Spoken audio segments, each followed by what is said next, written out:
Hi everyone, welcome back to the Navigant Credit Union Broadcast Center. I'm GoLocal News editor Kate Nagel. Thanks for joining us for the 4 o'clock show. If you missed the 3:30 with Josh Fenton and you have an interest in the book and movie First Man coming out, you'll be sure to want to catch that show. But as we usually do most Tuesdays, we check in as to what's taking place in politics in D.C. with Jennifer Lawless at the University of Virginia. How are you today, Jennifer? I'm fine. How are you? We are good, just glued to what is taking place inside D.C. Now, it's funny, here we are on Tuesday. It seems that last week's hearings and vote seems a while back, but it's still fairly fresh as everything is falling. As we say, the dust is settling. Clearly, the outcome was having the FBI conduct some additional investigations prior to a full Senate vote. Let's go back to the hearings itself. And again, any sort of different take now is we've got the liberty of having a few days to digest. Well, I mean, I think if the senators, especially the Democratic senators on the Judiciary Committee, wouldn't have been as stunned by the partisan and aggressive nature of Brett Kavanaugh's testimony, they might have been able to call attention to how his temperament might not be appropriate for the court in the hearing itself. But I think everybody was so taken aback by the tone that he struck that they weren't really sure how to respond. And so we've seen over the course of the last several days discussions about how the partisan nature of his confirmation hearing, the partisan nature of the inquiry, and the fact, for example, that he blamed the Clintons for this kind of investigation, might be disqualifying in and of themselves. But that seems a little bit late to make that argument. I think that was a big surprise, and the senators weren't necessarily well equipped to handle that surprise. Do you think that that was the goal of Team Kavanaugh, if you will? Did we really see a true glimpse into the actual persona and being of Brett Kavanaugh? Or was that meant to be the theater of distraction, if you will? As you said, it put Democratic senators right back on their heels. Well, I don't necessarily think those are two different things. It's clear that that performance was geared to make Donald Trump double down in his support for Brett Kavanaugh. And the problem there, of course, is that if that's how Kavanaugh actually really is, we should raise an eyebrow. And if Kavanaugh is willing to act that way simply because the president told him to, then that compromises the independence of the court, what is left of it anyway. And so, I think that's what's so tricky about analyzing this testimony. He was either the kind of person who's just explicitly disrespectful and aggressive, which a lot of the Democrats would argue he is, or he's a pawn of Donald Trump, which doesn't necessarily seem appropriate for a Supreme Court nominee. And so let's talk a little bit about the vote the following day. Very interesting. You wonder if Senator Flake had a clock on the field as he was making the appeal for an FBI investigation. And Chairman Grassley comes in, looks at his watch, and says 2 hours. Do you think he was aware of the 2-hour rule at this point? I don't think anyone was aware of the 2-hour rule. I mean, you can see the senators. I was watching it live, but you can see the senators say, What do you mean the 2-hour rule? We haven't actually been here for 2 hours, because they had not been meeting for about an hour and 45 minutes of that 2 hours. They were waiting for Flake to finish his conference with Chris Coons and the other Democrats. And so it was definitely a tactical move. But by the same token, it's Jeff Flake's fault. And so it's questionable as to whether he would have made that request had he not been confronted by two women in the elevator who explained their own sexual assault backgrounds to him. It's questionable whether he would have made that calculation if the Democrats wouldn't have been able to seize on the fact that he seemed a little bit shaken. And so I'm not sure that he should be that surprised that it wasn't that well received. And let's talk a little bit about the substance of the questioning of Brett Kavanaugh and the answers that he gave that folks are still continuing to parse to this very moment. Apart from, Ford's testimony aside, let's talk a little bit about some of the things that were brought to light, including his background, his drinking, his college days, continuing to see an increasing number of former classmates, for what it's worth, to come forward and question, again, how he put forth his answers and how he characterized his drinking during his college days. What's your sense of, what folks are parsing right now as to what he told the Senate Judiciary in terms of what's true and what's not? Well, I think if it turns out that Brett Kavanaugh is not confirmed, this is going to be yet one more example of it's not the behavior that killed him, it's lying about the behavior that killed him. Because he was asked on numerous occasions by numerous senators to clarify his characterization of his drinking. And in clarifying that characterization, he did not need to say things like, oh, I completely blacked out and I sexually assaulted people. That happens all the time, right? I mean, they weren't pushing him to do that. Yep. What they were doing was suggesting that he may have misled the committee regarding some of his behavior, and this was a time to clarify that behavior. And he opted not to do it, which means that if these other witnesses come forward, and even if they're able to validate the fact that Brett Kavanaugh does not necessarily have a bad history with women, they're all pretty clear about the fact that he drank a lot in college and that he often engaged in aggressive behavior following that. And I think one of the most damning statements was that he often engaged in this behavior as a way to impress his guy friends, not the girls, right? And that's consistent with the kinds of allegations that Christine Blasey Ford is making, as well as the senators on the Democratic side. And the retort, do you ever black out from drinking? Do you ever black out from drinking? I think, was that one of the more memorable quips of the day? Yes. It also has basically catapulted Amy Klobuchar into presidential election. She's now seen as the potential leading candidate. It was striking for a couple of reasons, right? The first is throwing a question back to a member asking about his behavior is unheard of. Second, suggesting that Amy Klobuchar might have a drinking problem is ridiculous. And third, the tone of it was very, very striking, especially given that he was trying to demonstrate that he respects women. Of all of the people on the committee that he's going to sort of yell at or become aggressive with, it's going to be the woman who probably everybody thinks is totally nice. I think that was very, very damning. And we did see... He did apologize. That was the one thing he Yes. came back and apologized He did. for. But, again, if his true colors were shining through, then the apology might be a little bit too late.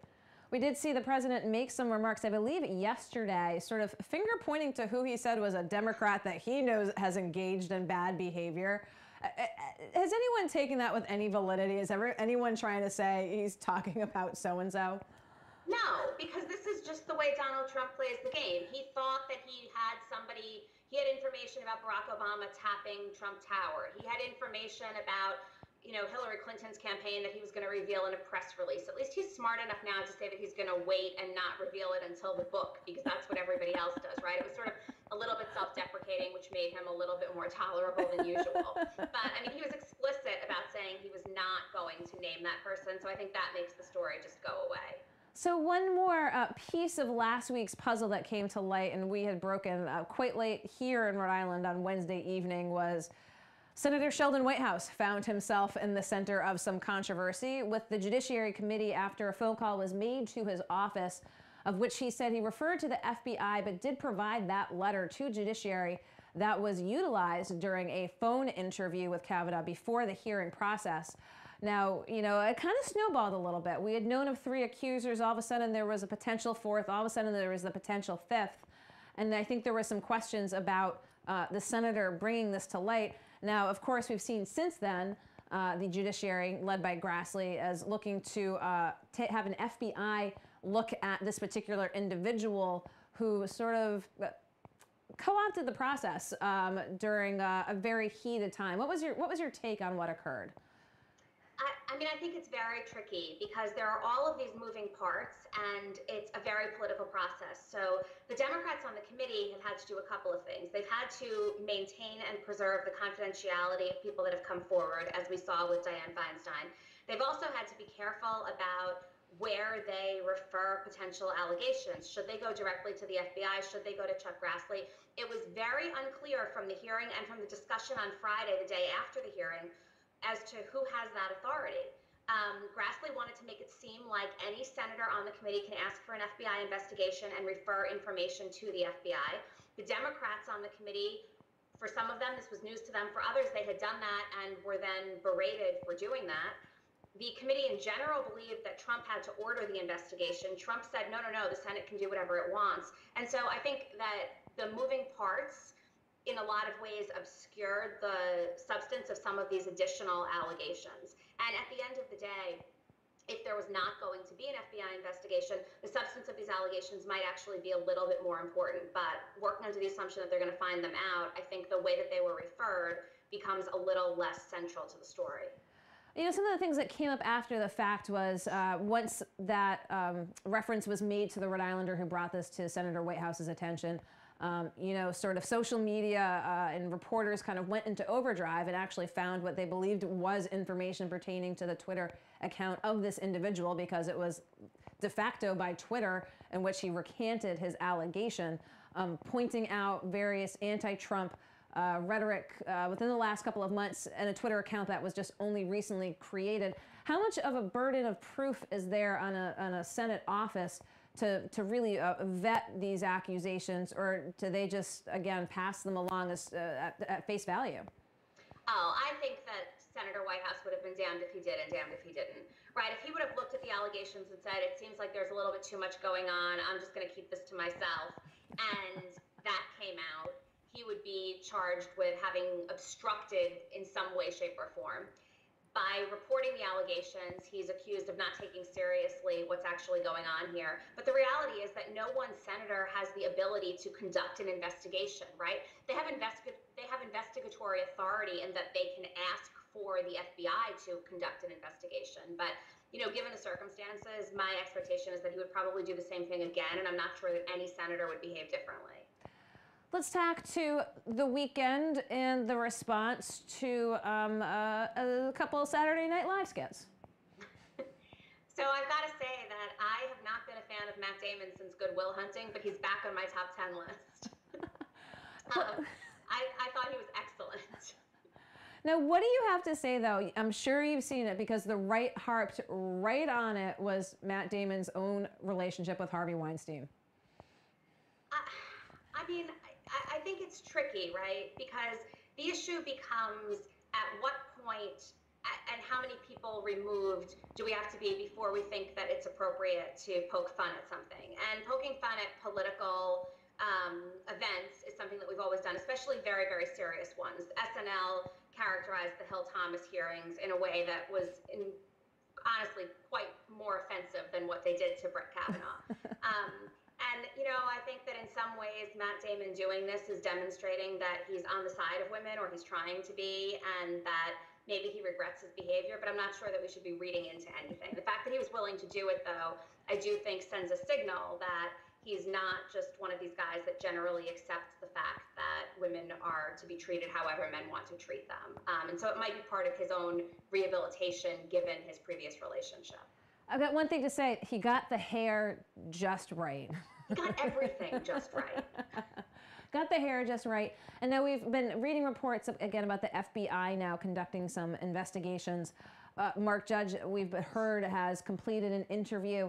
What are we getting a sense of time frame now, as they said, we're going to give it a week? Do you think they're going to be held to that? Do we anticipate the vote this week? Yeah, Mitch McConnell said this morning that they're voting this week.